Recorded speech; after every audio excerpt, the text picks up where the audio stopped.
reformed thinking, where we take complex source material and extract the essential insights you need to be well-informed and, hopefully, surprised. Today we are taking a deep dive into a single Hebrew noun that, well, it punches far above its weight, or as you usually see it, in its plural form, panim. And our source material shows this word appearing over 2,100 times in the Old Testament. I mean, for a single noun, that is just astonishing saturation. It really is. And if you just translate panim with the English word face, you lose almost everything. The scope, the context, the theological richness, it's all gone. And that's our mission today, really, to capture that scope. We see this idea of the face expanding from, a physical body part into areas like geography, the description of time, emotion. And most centrally, for anyone interested in Reformed thought, the very idea of divine presence. Exactly. Okay, let's unpack this right away, starting with the word's grammar, because it's a bit peculiar. Why is a word describing one thing, a face, almost always plural, panim? Well, that plural form is really the key to understanding its expansive use. Hebrew scholars call it the plural of expansion or a plural of magnitude. Okay, what does that mean? It signals that we're not just talking about the collection of individual features, the eyes, the nose, the mouth, but the complete unified front of a thing. It represents the entire entity projected forward. So it's the totality, the whole self, projected. Precisely. That plural form is what gives the word the semantic range to describe not just a person's features, but that person's entire personhood. Or the whole surface of the earth. Or the whole surface of the earth, or the immediate, all-encompassing presence of God. It defines the point of confrontation or attention. And if we look at the roots, this idea of front or confrontation is baked right in. Absolutely. The etymological roots connect directly to concepts meaning front or to turn toward. We see cognates in related Semitic languages, like the Ugaritic word Pāneh. Which also means front or face. Yes. And this concept of turning toward is the engine that drives all its relational uses. It moves it from just being a description to being about active engagement. So to really grasp the Bible's vocabulary of relationship, we have to get our heads around panim. Our deep dive today is to track that path, how one noun can scale from describing, say, the skin of a crocodile, all the way to defining the unmediated proximity of God himself. That's a serious task. It is. So let's begin where the concept starts, the concrete and literal, the physical face of creatures and objects. Right. We have to start with the physical front or the forefront. Panim is used pretty neutrally for the face of an animal, like with the spotted goats and sheep in Genesis 30. But we also see it used for celestial beings, like the seraphim in Isaiah 6, covering their faces with their wings, or the cherubim in Ezekiel with their multiple faces, lion, ox, eagle, and human. That imagery immediately sets a relational tone, even for heavenly creatures. The seraphim covering their faces, it shows reverence, awe before the divine presence. It does. But the term isn't limited to the living or the spiritual, is it? No, not at all. It extends to inanimate objects that have a front. One of those telling examples is the account of Dagon, the idol of the Philistines, falling before the Ark of the Covenant in 1 Samuel. Right. The text says Dagon fell flat on its panim face down, and then the next day, its head and hands were severed. The humiliation is visceral. I mean, even a lifeless idol has a front.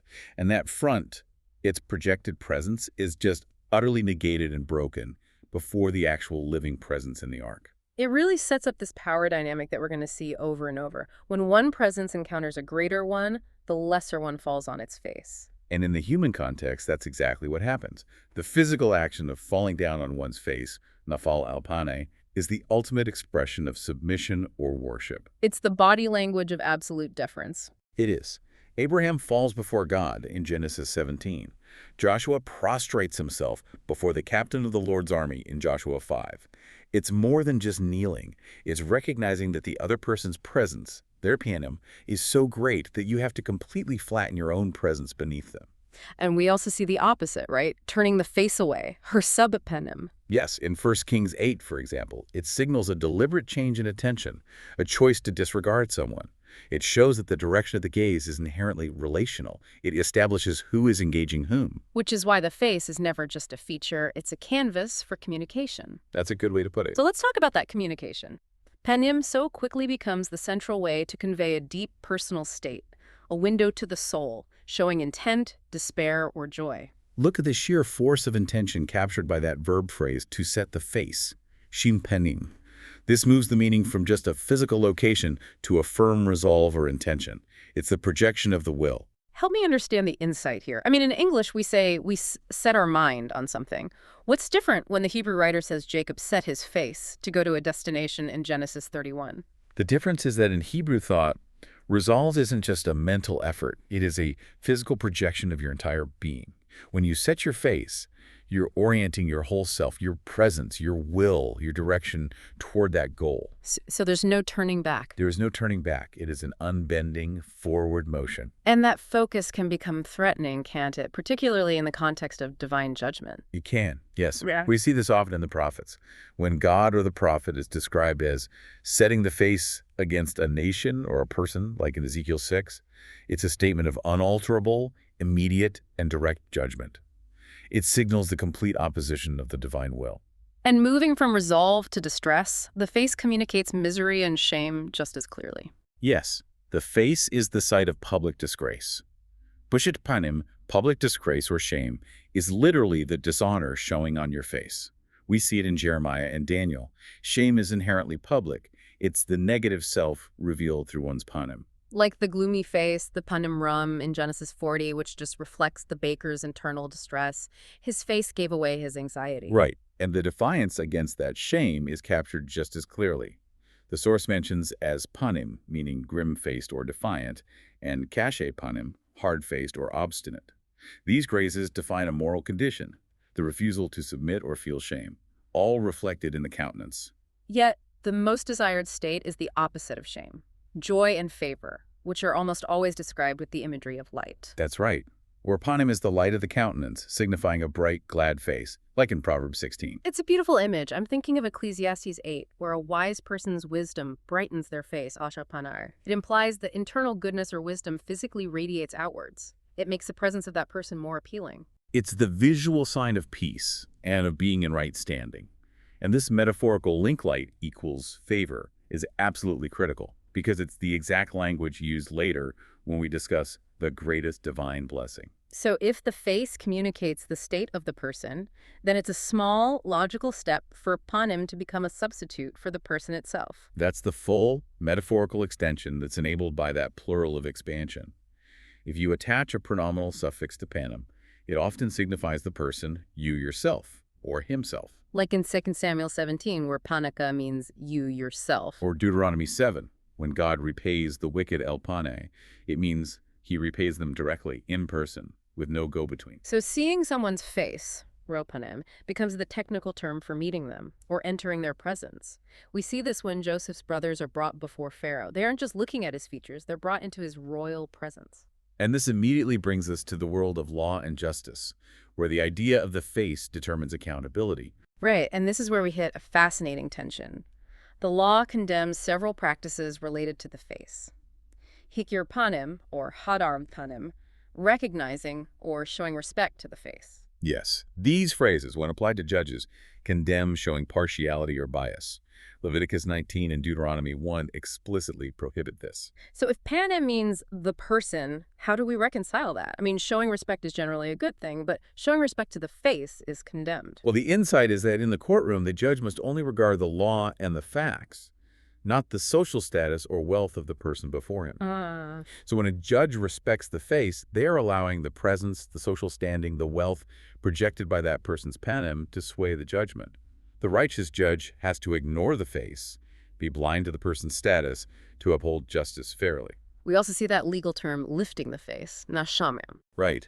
While it can mean showing clemency or consideration, like when God grants clemency to Lot in Genesis 19 in a strictly legal or prophetic context, it implies the forbidden act of favoritism. The prophet Malachi uses it that way. The judge must not lift the face of the wealthy over the poor. But on the other hand, an osher panim can also describe someone who is honored and respected socially, right?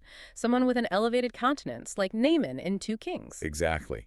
The word truly captures the entire spectrum of human relational dynamics. It's defining status, intention, and accountability all at once. We've established that the face is the center of personhood.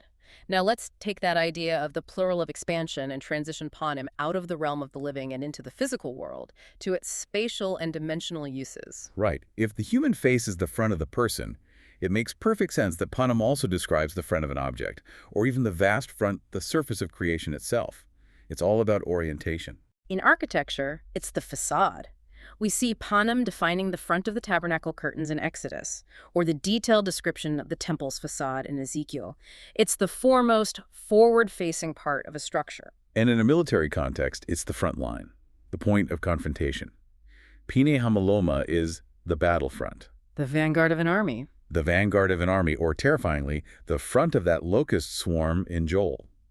The military analogy uses the face to describe the point of thrust and action, which is a sharp contrast to the rear anger. And that sense of front is even extended to sharp tools, defining the cutting surface. That's a fantastic visceral image, isn't it?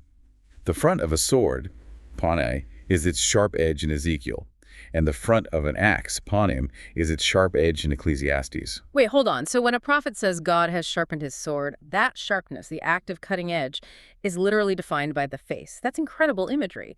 It transforms a passive object into an agent of confrontation. It does. It defines the point where the object confronts the world and acts upon it. And this takes us to the most expansive non-personal usage, panim as surface. This is so key to the language of creation. We see the face of the ground Tane Dhamma and the face of the world Sayatola. It is the skin, the outward boundary of physical space. And the most significant example from the very beginning of the creation narrative is Genesis 1.2, Prenitolm, the face of the deep. The face of the ocean. The face of the ocean. Why use face to describe the vast, chaotic, primordial waters? Well, the insight has to be that using panim immediately domesticates the chaos. It gives it a definable boundary, a surface. Exactly. Before the spirit hovers, the deep is formless. But by calling it the face of the deep, the text gives it an orientation, a boundary, a definable surface upon which order can be imposed. It's the skin, the front, the outward manifestation of the deep. I mean, even that unusual example of the crocodile skin in Job is called the face of his garment, referring to its exterior surface. Right. It is truly remarkable that the term for a human face is also the term for the flat surface of the primordial waters. The language establishes this continuity between the micro, the person, and the macro, the cosmos. And then the concept breaks free of spatial limits entirely and enters the temporal realm. Yes, the use of lamponym, formerly, previously, or in times past. This one always gets me. If panim is front, why does that word refer to the past? Well, this often requires a quick shift in perspective for the modern listener. We tend to visualize the future as being in front of us, something unknown, while the past is behind us. Right. For the Hebrew writers, it's the other way around. The past is what you have already encountered. It's what's visible and established, so it is in front of you as a known body of evidence and experience. The future, which is unseen and unknown, is conceptually behind you. That reframes how we think about history entirely. The past isn't forgotten, it's the evidence that is always confronting you. That's why we also see maleponym, meaning from before time or anciently. This ties past events directly to the present orientation of the people. It stresses that historical experience is always present and bearing down on the current generation. Okay, we've tracked panim from a body part to a geographical surface to an emotional state and even to time. Now we arrive at the theological apex, the source of light, judgment, and relationship. The face of God. Yeah. This is the most critical application for us, and it appears so frequently. Pāneh Yahweh is not understood as a literal physical face, but as the primary linguistic tool to express the personal, active, and immediate proximity of the God who is spirit. So when we read the face of God, we should be thinking of it conceptually as God's personal presence. Or God himself acting in person. That theological distinction is paramount, especially given the constraints of the covenant. When Deuteronomy 4 says God brought Israel out of Egypt, Bapon, with his own presence, it stresses non-delegation. This was an action executed by Yahweh in person, not outsourced to someone else. And the highest expression of this proximity is that phrase, panim el panim. Face to face. It signifies immediate, non-mediated interaction. You think of Jacob at Peniel wrestling and proclaiming, "I have seen God face to face," or Moses communicating with the Lord face to face as a man speaks to his friend. But this introduces a major theological friction, doesn't it? The law says you can't see God's face and survive, yet Moses and Jacob achieve this ultimate level of intimacy. The tension is purposeful. It affirms that the highest form of covenant relationship is indeed direct, personal proximity, the face-to-face encounter. But it's a grace-granted exception. It's not a literal visual sighting. So it's a unique relational privilege. Reserved only for the most unique covenant figures who are uniquely prepared to handle that presence without being consumed. It is an immediate, unfiltered relationship. And we also see the face of God acting as the means of his action. I'm thinking of the angel of his presence, Pāneh in Isaiah 63. That phrase suggests that God's presence is embodied in the messenger, the angel, who accomplishes the work of salvation and deliverance. It links the theological concept of God's immediate action directly to the physical delivery of his salvific plan. Now, when we look at the relationship between God and humanity, God's disposition, whether it's blessing or cursing, is expressed through two profound, contrasting actions related to his panim, hiding and shining. Let's start with the terror. Hiding the face, panim. This is perhaps one of the most terrifying concepts in the entire Old Testament. It is a sign of covenant rupture, of withdrawal, of utter displeasure. When a human turns their face away, it just means avoidance. When God hides his face, it's an existential crisis. Absolutely. The psalmist cries out in agony when God hides his face because it means the immediate absence of deliverance, of favor, of life. Psalm 104 describes the cosmic consequences. When you hide your face, they are dismayed. When you take away their breath, they die and return to their dust. Wow. God's presence, his face, is life itself, and its withdrawal brings universal death and disarray. And in addition to hiding it, God can also actively set his face against someone. Natan panimbo. That is the more proactive judgment. When God sets his face against the disobedient, as in Leviticus 17, it's a statement of direct, terrifying personal judgment. It means he has oriented his entire being, his panim, toward their destruction. There is no appeal when the divine face is set against you. And the opposite, the greatest blessing we could aspire to, shining or brightening the face, higher panim. This is the positive, visible indication of favor, of positive regard, and of rescue. It's the manifestation of God's grace and his positive disposition toward his covenant people. And it's captured perfectly in the Aaronic blessing, which is still recited all over the world today. The Lord make his face shine upon you and be gracious to you. That simple prayer is asking for full restoration and intimacy. When God's face shines, we receive light and life, deliverance from trouble, and grace in our hearts. It's a repeated prayer in the Psalms. Make your face shine upon your servant. Save me for your steadfast love's sake. And that links the physical imagery of light directly to the theological truth that all blessedness flows from God's open, positive regard toward us. It does. That link is so central to Reformed piety, isn't it? The desire to see God's favor expressed is what drives the pursuit of righteousness. It is, and that desire drives human aspiration, the desire to see, to seek, and to pacify this presence. So let's discuss the human quest for this relationship. We start with seeing the face. Ra, or zer, as we said, technically forbidden for survival, yet ritualistically required. Yes. While no one could physically see God's face and live, Ra panim became the technical term for appearing before God ritually at the central sanctuary during the annual festivals. Right. In Exodus, all Israelite males were required to come and see the face of the Lord. And the tension here is that the people must present their panim, their presence, before God's his presence, even if the divine presence is shielded or mediated by the sanctuary. It's the ultimate expression of accountability and covenant loyalty. They have to present themselves to the one whose face is life, which brings us to seeking the face bikush panim. This is the activity of spiritual devotion, of prayer, of repentance. It's a quest for relational connection with God himself. Consider Psalm 27. My heart says to you, seek his face. Your face, Lord, I will seek. You know, most of us today don't think of prayer as seeking a face. We think of seeking guidance or seeking provision. This original phrasing forces us to prioritize the relationship first. Exactly. When the text uses bikush panim, it indicates that the worshiper desires the person, the intimacy, the relational bond, not just the benefits from the relationship. When seeking provision, the Bible often uses terms for seeking God's hand or his law. When seeking his face, the search is personal. And finally, when that relationship has been strained, we have panim, pacifying or entreating the face. This refers to desperate, intercessory prayer used to entreat God's favor, often to avert judgment or disaster. When Moses intercedes for Israel after the golden calf incident in Exodus 32, he is actively trying to pacify the face of Yahweh. He's trying to turn away divine wrath. Through desperate petition and repentance, it's the attempt to shift the divine disposition from the set face of judgment to the shining face of favor. Before we move on, we have to touch on the tangible reminder of this theological centerpiece, the bread of the presence. Lamb hapanim. It's It's- commonly called showbread, but the literal meaning is indeed bread of the Yeah. presence. From Exodus 25. The physical loaf, placed permanently in the tabernacle, linked the ritual sanctuary practices directly to the theological reality of Yahweh's physical or actual presence in that covenant worship space. So it's the ritualistic affirmation that his personal presence resides with his people, even if it's unseen.